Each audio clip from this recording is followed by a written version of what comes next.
जय श्री राधे। पूज्य श्री सद्गुरुदेव भगवान के चरणों में प्रणाम। आज पूज्य श्री राधा बाबा कहते हैं, विचार कीजिए, आपका घर और घरवाले आपके नहीं हैं। आप इसे अतिथिशाला, धर्मशाला माने तथा इसमें रहने वालों को विभिन्न मार्गों पर जाने वाले बटोही समझें। खूब प्रेम करें, पर वह प्रेम ठीक ठीक वैसा ही होना चाहिए जिससे असली घर की विस्मृति न हो जाए। थोड़ी देर के लिए गंभीरता से विचारें, मृत्यु होने के बाद आपका घर से क्या संबंध रहेगा। जब एक दिन यह संबंध निश्चित छूट ही जाएगा, तब वैसे घर में यदि कम दिन के लिए रहने को मिला तो दुख किस बात का। दुख तो इस बात के लिए भले ही होना उचित है कि ओह, इतना समय बीत गया, स्वामी के घर, असली घर में एक बार के लिए भी पैर नहीं रखा। आपकी यह अभिलाषा बड़ी सुंदर है। क्या किसी दिन यह जीवन भी होगा जब श्री गोपियों की तरह सारा विश्व प्रभु में दिख सकेगा। सचमुच कामना और आसक्ति से रहित मेरा हृदय किसी दिन एकमात्र प्रभु के लिए व्याकुल हो उठेगा। ऐसी अभिलाषा भगवान के अपार कृपा से होती है।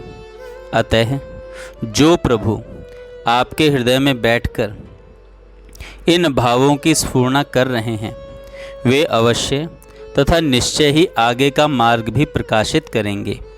आप उनकी करुणा पर विश्वास कीजिए।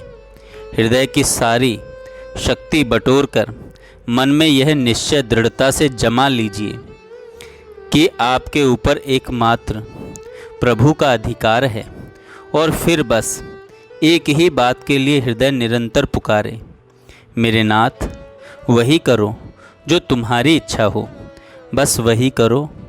तुम यंत्री हो, मैं यंत्र हूँ। तुम नचाने वाले हो, मैं कठपुतली हूँ। क्या हुआ क्या नहीं हुआ, क्या होता है क्या नहीं होता है, क्या होगा क्या नहीं होगा, इस उधेड़ बुन से मन को खाली करने की भरपूर चेष्टा कीजिए। इसके बदले मन में भरिए उनकी अनुपम मुख शोभा। भरते चले जाइए। करना केवल इतना ही है।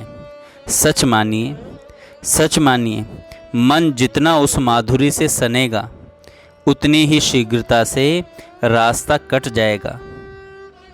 अनादि काल से पाप के संस्कारों ने, आसक्ति ने मन को मैला कर रखा है। इसलिए वह सुंदर सौंदर्य में न रमकर जागतिक सौंदर्य में रमता है। श्रद्धेय श्री भाई जी ने एक बार अपने अनुभव की बात बताई थी कि नाम लेते जाओ, जितना अधिक लोगे उतनी ही शीघ्रता से मल धुलेगा। यह बात बिल्कुल ठीक जचती है, अनुभव में भी आती है। इसलिए खूब नाम लें तथा साथ साथ मन को उनमें डुबाते चले जाएं। फिर सब अपने आप हो जाएगा, फिर सब अपने आप हो जाएगा। देखिए, पारिवारिक उलझनों को लेकर आपको उद्वेग होता होगा, यह स्वाभाविक है। पर जब तक इससे छूटने को जो वास्तविक उपाय है उसे नहीं करेंगे, तब तक व्याकुलता मिटनी, उद्वेग मिटना बड़ा ही कठिन है। परमार्थ के पथिक के लिए यह सर्वथा उड़ा देने की चीज़ है। पर आपका मन कमज़ोर है, मन में आसक्ति, और सबसे बड़ी बात यह है कि आपका मन जैसा प्रभु के चरणों में लगना चाहिए वैसा नहीं लग रहा है। इसीलिए ये उलझनें विकट रूप में दिख रही हैं। सच मानिए, बहुत अधिक आवश्यकता इस बात की है कि आप इन परिस्थितियों को बिल्कुल महत्व न देकर एकांत एवं शांत चित्त से अपना मन प्रभु के चरणों में लगाने की चेष्टा करें। यदि आप चाहेंगे कि परिस्थिति पलटे, तो ऐसा होना बड़ा ही कठिन है। इसका कारण यह है कि जगत के प्रत्येक प्राणी की प्रत्येक चेष्टा के क्षुद्र से क्षुद्र अंश का नियंत्रण भगवान की शक्ति से होता है। और उसमें कितना मंगल किसका कैसे होता है इसे केवल भगवान जानते हैं, पर मंगल ही मंगल होता है। यह प्रत्येक उच्च संत का प्रत्यक्ष अनुभव है। अतः आपकी दृष्टि में आपके मन से सर्वथा प्रतिकूल चेष्टा करने वाले की प्रत्येक उनकी शक्ति से नियंत्रित है। वे चाहे तभी वे पलट सकती हैं, अन्यथा नहीं पलटेंगी।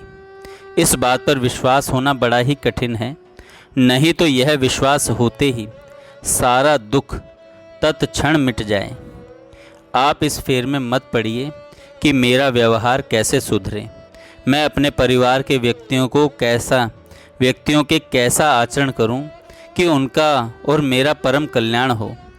आप उनकी चिंता छोड़ दीजिए और यह चिंता भी छोड़ दीजिए कि मेरा व्यवहार सुधर जाए, ऐसा हो जाए कि वे लोग मुझसे प्रसन्न हो जाएं।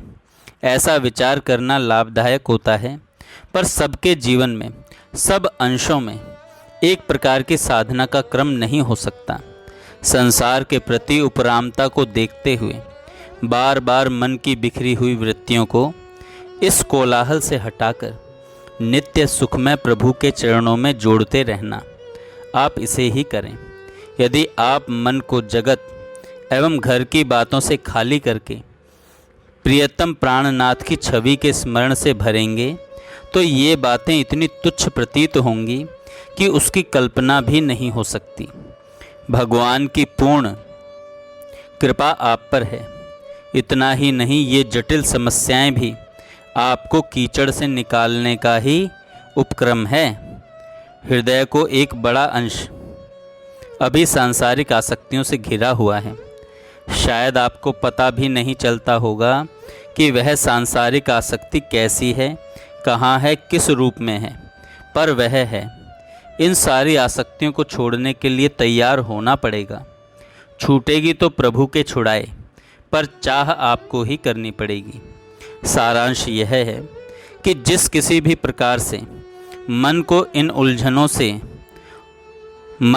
उलझनों को सुलझाने में न लगाकर इनको भूलने की चेष्टा करें। थोड़ा कठिन है, पर भगवान सहायक हैं, सब हो सकता है। आप गृहस्थ हैं और जब तक प्रभु चाहेंगे तब तक उसमें रहना ही पड़ेगा। फलतः जीवन निर्वाह के लिए भी चेष्टा करनी ही पड़ेगी। उसे कीजिए। कमाते हैं तो न्याय की कमाई हो और उससे जो प्राप्त हो उसे आपके परिवार की जो संभाल कर रहे हो उन्हें सौंप दीजिए। घर में सबसे सम्मान, प्रेम, हित और सत्य, इन 4 बातों को ध्यान में रखकर ही व्यवहार कीजिए। बड़ी शांति से रहिए। किसी दूसरे की अशांति से आप यदि अशांति मोल लेते हैं तो भूल करते हैं। ध्यान रखिए, कुछ भी अनहोनी नहीं होगी। एक पत्ता भी प्रभु के विधान से ही हिलेगा। सुख दुख, निंदा स्तुति, इज्जत बेइज्जती, सब ठीक नियम से आएंगे, उनके विधान से आएंगे। इस पर विश्वास करें। न करने से दुख बढ़ेगा। कभी कुछ सोचते सोचते माथा गंदे भावों से भरेगा।